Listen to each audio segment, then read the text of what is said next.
አዲስ አበባ ከተሰሩ ስራዎች እየተሰሩ ካሉ ስራዎች በኢትዮጵያ እየተሰሩ ካሉ ስራዎች እንደ አዲስ አበባ የወንዝ ዳርቻ ልቤን የሚያሞቅ ስራ የለም። ብዙ ሰው አያውቀውም፣ አልቆም በደንብ ስላልታየ። ከተሰራው ስራ ሁሉ ግን ይልቃል። የሚጀምረው ከእንጦጦ ነው። ከዚህ ቀደም እንጦጦ ባህር ዛፍ ስላለ መንገድ ሰርተን ፓርክ ነው ያለው። አሁን ግን የለም፣ ባህር ዛፉ አፈራችንን እየሸረሸረብን ነው፣ ኢንዲጂነስ ዛፎች እያጠፋብን ነው፣ መተካት አለብን ስንል እየሰራ ያለነው እርከን ነው። ያ ተራራ ሁሉ በእርከን የታጠረ ነው ያለው። እርከን ምን ማለት ነው? አፈር እንዳይሸረሸር ያደርጋል።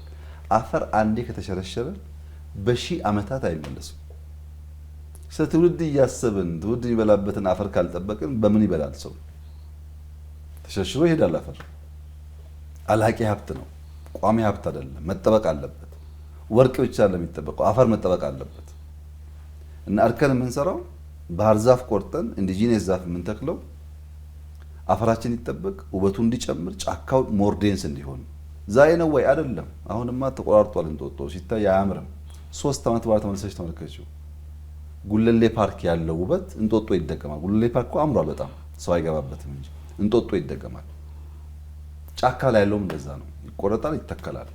ከ5-10 ዓመት በኋላ ኢንዲጂነስ የሆነ የሚያምር አፈሩን የሚጠብቅ በእርከን የተደገፈ ውሃ የሚቋጥር ኢንቫይሮንመንት አለን ማለት ነው።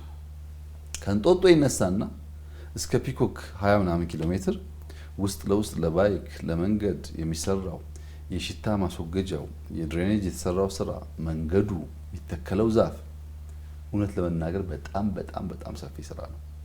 ምናልባት የሚቀጥለው መስከረም ጥቅምት አብዛኛው ለጥቅም ስለሚውል ይታያል ያስባለሁ። ክረምቱን አብዛኛውን ተክለን መስከረም ጥቅምት ላይ ብዙ ያያዋል። እናንተ ሚዲያ ሰዎች ግን ብታዩት ጥሩ ነው። አስደማሚ ስራ ነው።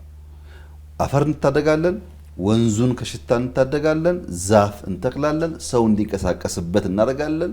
እዚያ አካባቢ ፕሮፐርቲ ያላቸው ፎቅ የሰሩ ሰዎች ዛሬ ዋጋው 10 ከሆነ ጥርጥር የለውም 100 ይደርስላቸዋል።